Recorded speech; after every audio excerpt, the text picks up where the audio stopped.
తిరుమల లడ్డు కల్తీ నెయ్యి వివాదంపై సుప్రీంకోర్టులో విచారణ రేపటికి వాయిదా పడింది.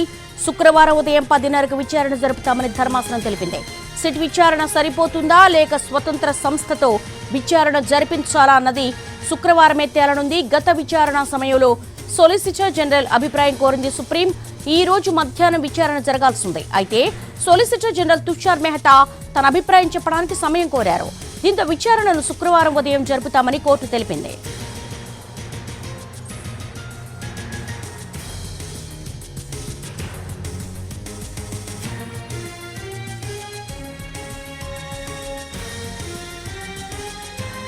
తిరుమల లడ్డు కల్తీ నెయ్యి వివాదంపై సుప్రీంకోర్టులో విచారణ రేపటికి వాయిదా పడింది. శుక్రవారం ఉదయం 10:30కు విచారణ జరుపుతామని ధర్మాసనం తెలిపింది.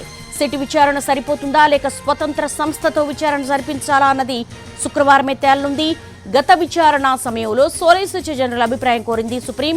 ఈ రోజు మధ్యాహ్నం విచారణ జరగాల్సింది. అయితే సోలిసిటర్ జనరల్ తుషార్ మెహతా తన అభిప్రాయం చెప్పడానికి సమయం కోరారు. దీంతో విచారణను శుక్రవారం ఉదయం జరుపుతామని కోర్టు తెలిపింది.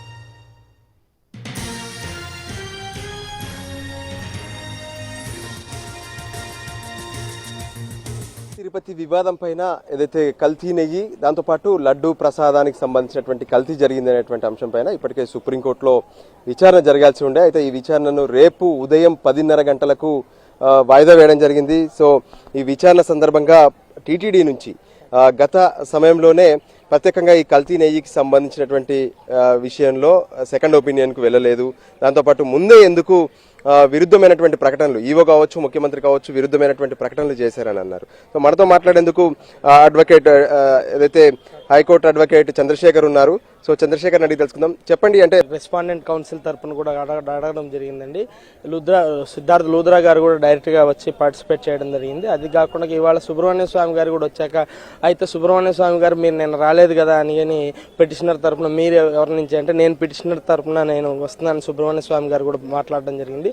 ఒక 2 నిమిషాల్లోనే రేపటికి ఈ పిటిషన్ ని రేపు సుదీర్ఘంగా వింటామంటూ ద్విసభ్య ధర్మాసనం జస్టిస్ బిఆర్ గవై గారితో కూడిన కె విశ్వనాథన్ గారితో కూడిన ధర్మాసనం రేపు పూర్తిగా తమ వాదనలు వింటామని రెస్పాండెంట్ పిటిషనల్ కౌన్సిల్ ఇద్దరు తరపున మాట్లాడి ఇది చెప్పారండి. ఇప్పటికే కేంద్ర ప్రభుత్వం తరపున ఉన్నటువంటి సోలిసిటర్ జనరల్ కు ఆదేశాలు జారీ చేశారు. అంటే సిట్ ను కొనసాగించాలా లేదంటే స్వతంత్ర ప్రతిపత్తిగా ఉండేటటువంటి దర్యాప్తు సంస్థకు ఈ విచారణను ఆదేశించాలా, ఏం చేయాలనే దాని మీద ఆయన అభిప్రాయం కోరారు. అతను ఏదైనా తన అభిప్రాయాన్ని కానీ వాళ్ళకి సంబంధించినటువంటి కేంద్ర ప్రభుత్వం తరపున ఏదైనా అఫిడవిట్ ని కానీ దాఖలు చేయడం జరిగింది. ఇంకా ఇప్పటి వరకు అయితే ఏ అఫిడవిట్ అండి ఇంకా దాఖలు చేయడం జరగలేదండి. ఎందుకంటే ఇంకా పూర్తిగా నిన్న కేవలం అది ఒక ప్రాథమిక విచారణలో భాగంగానే కొన్ని సుప్రీంకోర్టు కొన్ని కామెంట్స్ చేయడం జరిగింది.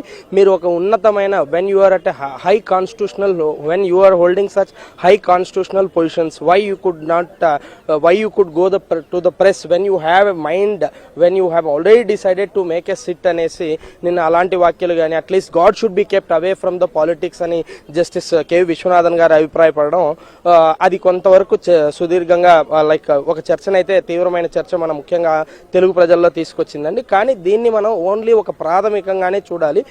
ముఖ్యంగా మనం ఇప్పుడు సుప్రీంకోర్టులో ఏ కేసెస్లో కూడా చూసుకున్నట్టయితే ఇది సుప్రీంకోర్టు కేసెస్లో ఇప్పుడు దాదాపు 5 పిటిషన్లు ఫ్రేమ్ అయ్యాయి. విశ్వ హిందూ పరిషత్ అయితే ఏముంది, హిందూ సేన వేసిన పిటిషన్ అయితే ఏముంది, వైవి సుబ్బారెడ్డి గారు వేసిన పిటిషన్ అయితేనేముంది, సుబ్రహ్మణ్య స్వామి పిటిషన్ అయితేనేముంది, ఇంకా 2 పిటిషన్లు కూడా వచ్చాయండి. ఇన్ని పిటిషన్స్ వచ్చినప్పుడు జస్ట్ బెంచెస్ దగ్గర బంచ్ ఆఫ్ పేపర్స్ ఉంటాయి. When they don't have material, so how they can comment only at the first time they will look at the prayers. A petitioner a prayer అడిగాడు, ముఖ్యంగా ప్రతి prayer కూడా హిందువుల మనోభావాలు దెబ్బగన్నాయి, sacred of feelings ఆ విధంగా and politicisation of the tasks. So ఈ prayers మీదే వచ్చాయి కాబట్టి సో ప్రాథమికంగా సుప్రీంకోర్టు కొన్ని కామెంట్స్ చేయడం నిన్న కామెంట్స్ చేయడం జరిగింది. ఇవాళ సిద్ధార్థ్ లూథ్రా గారు కానీ ఇమ్మీడియట్ గా మేము we're ready with many things అని చెప్పడం కూడా జరిగింది. కాకపోతే అది కొన్ని ఇద్దరు రెస్పాండెంట్ పిటిషనల్ కౌన్సిల్ ఇద్దరు మేము రేపటికైతే పూర్తి వాదనలతో రెడీ అవుతామని వారు చెప్పడంతో ఇద్దరితో ఏకీభి వచ్చిన తర్వాత సుప్రీంకోర్టు ధర్మాసనం రేపటికి దీన్ని రేపటికి వాయిదా వేయడం జరిగింది. రేపు ఏదైతే ఈ లడ్డు వివాదం అంశం పైన అంటే సుదీర్ఘంగా వాదనలు జరిగే అవకాశం ఉందా? అంటే గతంలోనే ఇప్పటికే 30వ తేదీన సోమవారం రోజున వాదనలు జరిగాయి.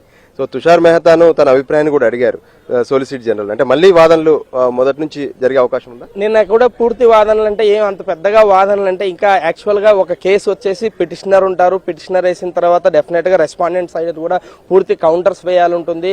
వేసిన తర్వాత కొన్ని ఇష్యూస్ ఫ్రేమ్ చేసుకుని అసలు అలిగేషన్స్ పొలిటికల్లీ మోటివేటెడా కాదా, ముఖ్యంగా నాకు తెలిసి ఈ కేసెస్ లో చూడాల్సిన ఇష్యూస్ వచ్చేసి బయట మన తెలుగు రాష్ట్రాల్లో వివిధ రకాలుగా మాట్లాడుకున్నా కూడా ఇక్కడ మెయిన్ గా చూడబోయే ఇష్యూస్ వచ్చేసి ఎందుకంటే ఇలాగ 5 పిటిషన్స్ ఇక్కడ ఫ్రేమ్ అయ్యాయి. ఈ 5 సుప్రీంకోర్టు పిటిషన్స్ లో కూడా మెయిన్ గా చూడాల్సిన ఇష్యూస్ ఏంటంటే సుప్రీంకోర్టు చూడబోయే ఇష్యూ ఏంటంటే ఈ అలిగేషన్ చీఫ్ మినిస్టర్ నిజంగా పొలిటికల్లీ మోటివేటెడా కాదా, పబ్లిక్ సెంటిమెంట్స్ ని రెచ్చగొట్టే పిటిషన్స్ ఏమైనా చేశారా, ముఖ్యంగా అడల్టరేషన్ ఆఫ్ గీ. అసలు ఇప్పుడు ఏంటో సుప్రీంకోర్టుకే రెండు రకాల వాళ్ళు వేసిన పిటిషన్ లో కూడా 2 రకాల సమాధానాలు ఉన్నాయి. చీఫ్ మినిస్టర్ గారేమో అడల్టరేషన్ జరిగింది అని చెప్పారు. మరి ఆ తర్వాత ఈఓ గారేమో అసలు ఆ గీని మేము వాడేవాళ్ళే నిలిపి అక్కడే రెండు like different types of opinions తో వాళ్ళ స్టేట్మెంట్స్ వాళ్ళకు ఉన్నాయి. కాబట్టి నార్మల్ గా గౌరవ ద్విసభ్య ధర్మాసనానికి కొన్ని ప్రశ్నలు సంధించడం జరిగింది. సో ఇది ఓన్లీ ప్రాథమిక దశగానే మనం తీసుకోవాలి. సో ఇంకా పూర్తి వాదనలు రేపు కూడా వింటా కూడా ఇక తుది రావడానికి ఇంకొంచెం సమయం అయితే ఖచ్చితంగా ఉందండి. రాష్ట్ర ప్రభుత్వం టీటీడీ తరపున మాత్రం ముకుల్ రోహిత్ కి సిద్ధార్థ లూథ్రా వాళ్ళిద్దరు కూడా హాజరయ్యే అవకాశాలు స్పష్టంగా కనిపిస్తున్నాయి.